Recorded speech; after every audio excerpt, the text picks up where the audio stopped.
as a translation group, whenever we get together, we bathe it with prayer, we worship together. And that, to be honest, is another criterion for being invited on, is somebody we know that's not only a good scholar, but a person who we know loves God, is involved in their church.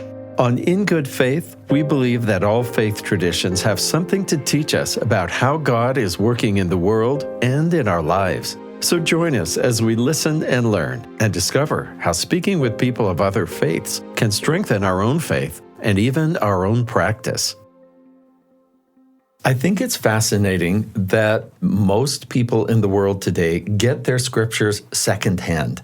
That sounds sort of weird, but Muslims all across the world have the Quran given in its original, as dictated form in Arabic, but most of the believers speak other languages. They'll still refer to that, but they have a colloquial translation.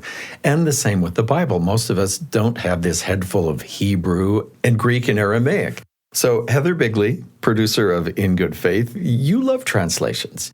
Yes, well, I've had the opportunity briefly to work as a translator. It's really hard work. Your brain is on fire the whole time. But I also love the Bible. And as you said, Steve, I don't know what the original texts say. So how close can I get to that original text? And so I'm fascinated by those people who serve as our intermediaries. So we are kicking off with this episode, a few episodes about translation and different kinds of ways of understanding the original intent. So you jumped right in and talked to someone who does this. Yeah. So we're going to talk today with Tremper Longman. He is a senior translator for the New Living Translation. He's written over 35 books, including Confronting Old Testament Controversies, and he's also a distinguished scholar and professor emeritus of biblical studies at Westmont College. I love your question that you start off with, which is asking him, are you doing word for word or ideas? It's colloquially known as thought for thought. In other words, we're trying to engender the same thought in the mind of the modern reader that was evoked in the ancient reader. You can only do that so well, but languages don't typically line up word for word. So a word for word translation, those are helpful too, but they're not as readable. And actually, I would argue that thought for thought translation, which is also called functional translation, is more accurate, in that it helps the reader really get to the meaning of the original text. I was looking at an interview that you did with, I think, Apollos Water last year, and you guys had an interesting discussion about the language of the King James sounds incredibly formal to our ears, but if you go back to the original texts, this is not in formal, highfalutin Hebrew. Can you talk to us more about that? Actually, in terms of the Old Testament and the New Testament, there's a variety of different styles. Most of it is pretty ordinary Hebrew, not highfalutin style, high style Hebrew. And the same is true for Greek, but there are exceptions like Isaiah, and in the New Testament, I think Hebrews is an example. But I would also make the point that the King James Version was thought for thought in the 17th century. It's like, this is the way people talked back then with thous and thees and so forth. Yeah. I think one thing that's helpful, if you can master thou and thee, is that it does show you what's a singular you and what's a plural you. Oh, yeah. How do you guys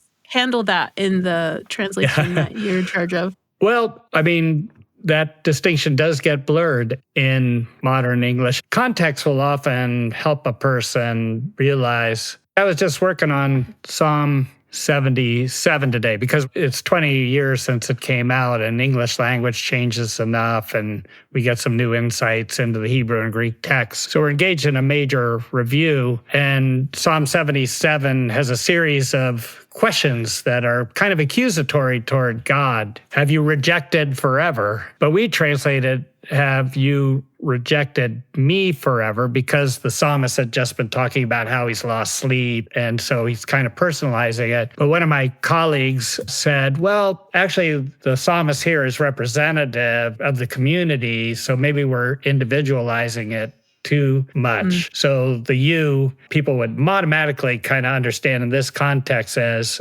singular you, but he's suggesting that maybe we translate in a way that shows that it's a community. I rejected his advice, but still, but I have to on that point, because I do think it's an individual thing. What's really important for our faith, essential to our faith, is clear, so you're not going to lose track of the big points. But there are a lot of things that are debated in terms of translation. Translation is a form of interpretation. We make thousands of interpretive decisions while we're translating. A really good example is Genesis 1 and 2. Whether you translate the Hebrew, in the beginning, God created the heavens and the earth, period. Now the earth was formless and void, like the NIV and the NLT and the ESV and most evangelical translations translate it. Or like the NRSV translates something like, in the beginning when God created the heavens and the earth, the earth was formless and void. And so the Hebrew is ambiguous to us, and you can justify either translation. But what you don't lose is the fact that God created everything. I actually went and looked up one of my favorite verses in Revelation, which is 21, 3-4, because I wanted to see what the difference was just from the King James to the New Living Translation. And the major difference I saw was actually incredibly helpful for me. In the New Living Translation, I heard a loud shout from the throne saying, "Look, God's home is now," I'm sorry, I'm going to cry. "God's home is now among his people." And in the King James, it says God's tabernacle, which I think if you're not that familiar with Jewish history and the Hebrew Bible, that tabernacle word can really throw you off. But that use of the word home just spoke to my heart, Yeah, and both of them are correct. It's just that what the NLT makes clear is that the tabernacle is God's home on earth. And we often forget that the tabernacle in the wilderness was this elaborate tent where God made his appearance palpable to the people who were themselves dwelling in tents. Yeah, beautiful. Okay, so talk to us a little about you. How did you become a translator? When I look at your education, you went to Ohio Wesleyan, and then you decided to do an MDiv, and then somewhere along the way you said, actually. Yeah. So what was that journey for you? Well, thanks for asking. So I didn't become a Christian until the summer before college. I mean, I grew up in the church, but I didn't make any religious demands on me, to be honest. And so we're going back to the late 60s. I graduated from high school in 1970. So I became a Christian, and then I went off to college and I said, hey, I'm interested in the Bible, so I'll take some religion classes at Ohio Wesleyan University, which sounds religious, but it's a secular university. This was during the day of the Jesus Revolution. My hair was down to here, and I was a hippie for Jesus. Yeah. But my professors started raising a lot of questions about the Bible, about my faith, and that challenged me to think more deeply for my own self. And so when I went to seminary right after college, I was hoping that God would lead me into an academic position, because the other thing younger people like yourself, Heather, don't realize is that in the early 70s, in terms of Bible translations, you really had the choice of either the King James Bible, the Revised Standard Version, which was rejected by more conservative Christians for various reasons, and also the Living Bible, which was a paraphrase. There wasn't an NIV, there wasn't a New Living Bible. There weren't a lot of accessible Bible commentaries or anything like that. So I wanted to be somebody who could contribute to that. But I wasn't really sure whether I'd go into New Testament, Old Testament, maybe church history. But then I had a really great, charismatic young Old Testament professor. And I realized that the people who were going into academics ahead of me in the seminary were all going into New Testament. So I thought, if I want a job, maybe I should go into Old Testament. But I was really attracted to the Old Testament. I like studying ancient cultures. And so my PhD at Yale is actually specialization in ancient Mesopotamia and its relationship to the Bible. So I not only studied Hebrew, I studied Akkadian, which was the language of the Babylonians and Assyrians, Ugaritic, which was the language of the Canaanites, Aramaic,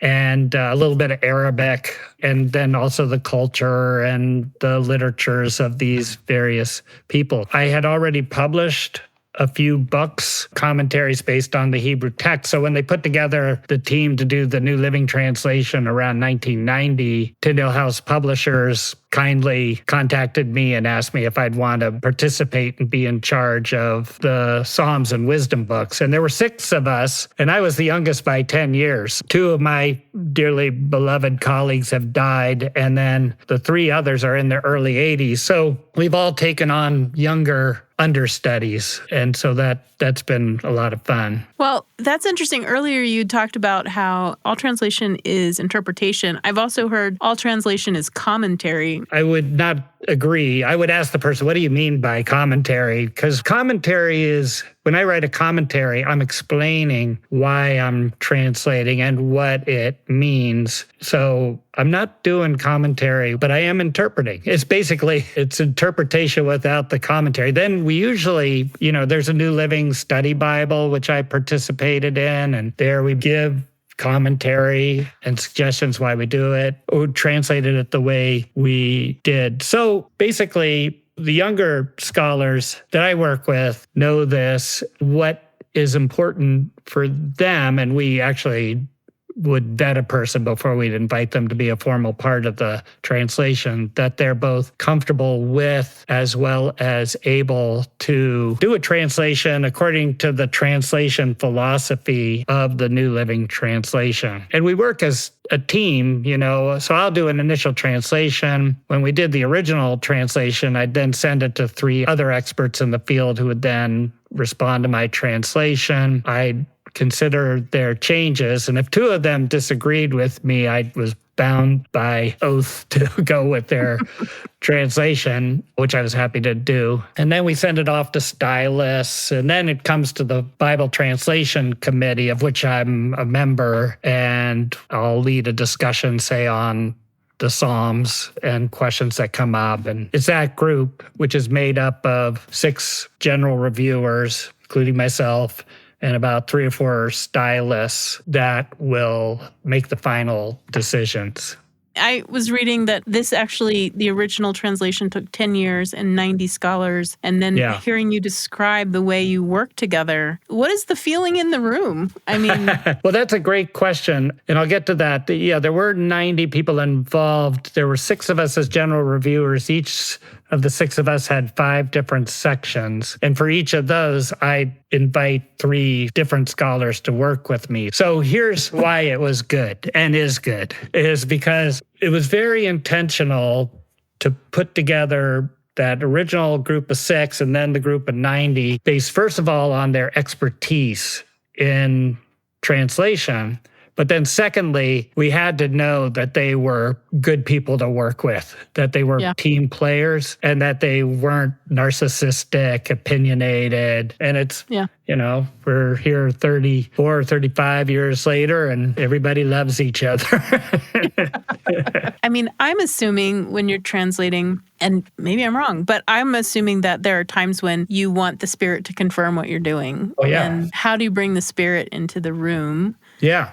If I feel like you can debate, you can assert your opinion, but if people are disrespectful to each other, how do you then get that confirmation? Over the past 30-some years, I don't really remember any egregious case of disrespect. But you're so right about the importance of the Spirit as a translation group. Whenever we get together, we bathe it with prayer, we worship together. And that, to be honest, is another criterion for being invited on, is somebody we know that's not only a good scholar, but a person who we know loves God, is involved in their church. That's extremely important. Now, on the other hand, at least my theology doesn't mean that calling on the Spirit leads us to some kind of inerrant translation. Right. And so you got to be careful about that too. There's this interesting mythological story about the Septuagint translation, which is the first translation of the Old Testament into another language, and it was Greek in the 2nd century BC. It's called the Septuagint because according to legend, there were 70 translators, which they sent to 70 different locations. And when they all came back together, they had the exact same translation. And anybody who's worked on translation knows that's a myth. So again, I would say that you can use any translation of the Bible, King James, New King James, ESV, et cetera, and none of them, even though there are differences that we could point to, none of them are going to mislead you in some kind of substantial way about God. Well, let's get into that. I think the average layperson actually who feels like they've done their Bible study might in fact be a little dismissive about different translations. Yeah. And I see that you're actually involved with, as a consultant, on other translations. Yeah, so right. Talk to me about why use different translations. In my own tradition, people actually are a little concerned. They don't want to use the wrong thing, So in church, we'll hear the King James, and I think a lot of people still study the King James, right. Even though, when you're reading Paul, you might feel like, what in the world is being said? Yeah, I know, right. But I think there is this caution, like I don't want to go astray. So why use different translations? What do they bring to your own personal life? What are they good for? Why should we not freak out when someone says, oh yeah, there's a new translation coming out? Well, because there's no inerrant translation. And by the way, as a footnote, probably one of the biggest buyers of the New Living Translation are people who use the King James Version as their primary translation. They'll read it, then they'll go, wait, then they'll read it, oh, now I get it. And so none of these translations are inerrant. I mean, at least the typical doctrine of biblical authority is that no translation is inerrant. It's the original manuscripts, which we don't even have. But we also believe strongly that what we do have is very accurate, but not perfect to the original manuscripts. So I think there's nothing to be afraid of to use other translations and to compare them. And when there's maybe something that you see is different in one than another, then get a good commentary or study Bible and see if that can help you understand what's going on there. Because there are some difficult texts that we deal with. Yeah, so it makes sense. Personally, for years, like when I discovered the NIV, I was like, oh, gosh. Yeah. And the study Bible aspect, right? Some translations preserve more ambiguity because they want to not suggest interpretation. So let's just take an example, not of an actual text, but you'll run across the phrase in the Old Testament and the New Testament, Hebrew and Greek, the word of the Lord, right? Yeah. So it says the word of the Lord. Now, the word of the Lord can be a word that the Lord speaks, or it can be a word about the Lord, so it's a word of the Lord. It's a word that's talking about the Lord. So context will often help us decide which one of those two, and a more what they call formal equivalent or word for word translation like the ESV will preserve the ambiguity and they'll just say word of the Lord. Whereas the NLT, if we're convinced it means a word about the Lord, we'll translate it the word about the Lord. And it's good to have both these kind of translations out there. Yeah. And so they're basically different things. When I talked earlier about translation philosophy, another factor has to do with what we talked about too, high style versus more accessible, ordinary English language. Matter of fact, when we're doing the NLT, sometimes we'll translate something and then we'll ask ourselves, will the Walmart shopper understand this? So we do try to avoid a lot of technical religious language, like say atonement. We'll say, rather than atone, we'll say something like make right with the Lord. We have translations that use the term atone as well. They're a little bit more precise, but both are accurate. And then there's the theological consideration. So one's theology affects, your interpretation. Now, of course, our theology is derived from the Bible, but then there's this interesting spiral between reading the Bible and understanding your theology. So that's why Bible translations are typically done by scholars within a broad theological spectrum. So the NLT and the NIV are broadly evangelical Protestant translations, whereas the ESV is more narrowly Reformed Protestants. So you have to be in a Presbyterian or Reformed Baptist tradition in order to be a translator. The NRSV is more mainline Protestant, and then, of course, you have Catholic translations and so forth. So in the King James Version would be a British 17th century Protestant translation. Yeah, handed to the poets afterwards, from what I understand. Yeah. Well, and we actually hand it to the stylists, English professors who help us try to bring some style to the translation. As a former literature teacher, the King James Version and Shakespeare, two most important influences on English language literature for at least 400 years. So anything you can do to sort of spark that imagination in the reader, I think, is welcome. Absolutely. But the same thing's true in German. Luther's translation really had a big impact on German language and so forth. So yeah, I bet. There was a time when I lived in France and I would take a French Bible with me to church, and it was interesting. The language is ancient. Yes, yeah. And as a little American, I was like, I think I understand. I mean, I've heard these stories before, but I'm not completely certain that I'm getting everything here. So, anything we can do to help people access and feel closer to the secret theologies. Hi, this is Stephen Cap Perry, and I'd love to recommend one of our BYU Radio family of podcasts for you. It's called The Appleseed. It's filled with stories for you and your family. Every episode features really excellent, nationally known storytellers sharing all kinds of folk tales, fairy tales, personal and family stories. It's great to put on and listen to for road trips or bedtime for kids, or anytime you want something to get the whole family not only listening, but then those stories generate conversations. And it's so easy to say, hey, do you have a story about this? Or, oh, that reminds me of when Grandma said, or whatever it might be. Check out the Appleseed podcast. You'll have fun, and you might learn some new stories from your own family members. This is In Good Faith with biblical translator Tremper Longman.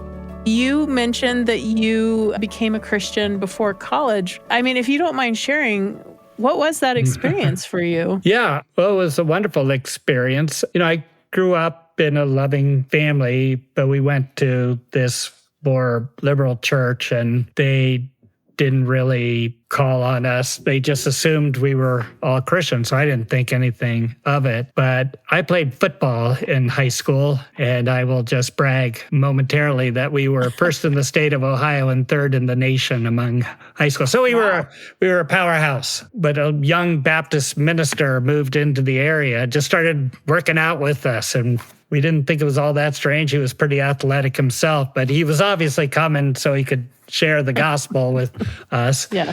And a bunch of us became Christians through his witness to Christ. I first started going to church because I called a friend for the homework. I was in middle school, and her dad said, oh, she's at the church playing basketball. Oh, yeah. And I was like, oh, well, I would like to be invited to your church, Yeah. That kind of outreach, I think we're all looking to belong, and we're all looking for support in some ways. And sometimes we come at it maybe from the side, but it yields good fruit. Yeah, ultimately. amen to that. So, and then I went off to college, and we had a more informal Bible study fellowship. And interestingly, a lot of those people went on to become pastors or missionaries, or in the case of my best friend from 8th grade, a guy named Dan Allender, he is a prominent Christian psychologist, and we've written about 5 books together on various topics, combining our Bible and counseling interests. So it is interesting to see how God used that little informal fellowship. Well, it wasn't so little. Actually, it grew to like 300 students. And, and I'm still in touch with a number of them. That's really beautiful. Yeah. So that was a long time ago. It was a long time ago for me. What do you know now about God that you didn't know? Well, I mean, I think my faith was real, authentic, and very naive back in the day. And speaking of which, my friend Dan Allender, the psychologist, and we've written, as I said, 5 books, but we thought about writing a book based on a common line that was used in evangelism back in the 60s called, "Accept Jesus and you'll have the abundant life starting right now." And so we were thinking about writing a book saying the abundant life, we should have read the fine print. In other words, yeah, it's an abundant life, but it's not devoid of trouble, suffering, loss, difficulties. And there's no promise anywhere in the Bible that says that Christians aren't going to suffer. Matter of fact, just the opposite. It says our joy will be in spite of our suffering. Jesus can give us a peaceful heart in the midst of difficult times. So yeah, that's one area in which I think I've grown a lot, that just seeing God is good in spite of the trouble.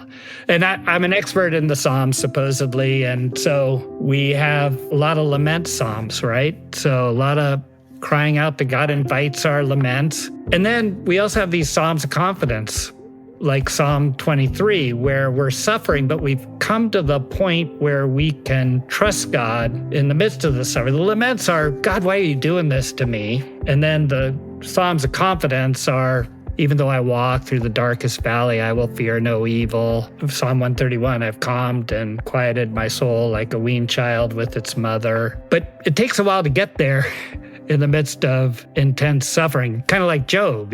Job laments to God and argues with his friends, but at the end, he has an experience of God that leads him to trust God, no longer accuse him of injustice. And Job doesn't know he's going to get restored at the end, but he's still willing to stop his accusations against God and just trust him in spite of not ever hearing an answer to his question of, why is this happening to me? Well, and even though he is arguing and feels embattled and is upset with God, God still comes and gives him this experience, right? Right. Exactly. I think yeah. That's such an important thing for me to remember, that God's big enough to handle Exactly. That's a good way of putting it. whatever pain that I have. And Right. instead of turning away from God and saying, well, he doesn't want to hear me complain. Right. Job teaches me, maybe he doesn't want to hear you complain, but even if you do complain, if you're reaching for him, he's going to reach back to you. Contrast the lament Psalms with the grumbling in the wilderness. The Israelites grumble in the wilderness, and God doesn't like this. And he, opens up the earth under them, sends fire on them. But he invites laments. And the difference is, with the laments, you're going to God and complaining to God about God. Whereas in the wilderness, they're complaining about God to each other. They're not bringing their complaints to God. So it's really important to observe that distinction. Many thanks to Tremper Longman for speaking with Heather Bigley. This episode was produced by James Sturdivant. Our production team also includes Aaliyah Alexander and Heidi Hansen. Our post-production sound designers are Mark Hansen, Lauren Sandberg, and DJ Cromarty. In Good Faith is committed to the idea that we all benefit from hearing people of widely varying backgrounds share their personal experience with faith and belief.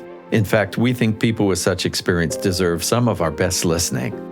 Find us on Instagram and Facebook at In Good Faith Podcast. Also, subscribe to our YouTube channel for extended interviews. In Good Faith is a production of BYU Radio. I'm Stephen Cap Perry. I hope you'll join me again soon right here in Good Faith.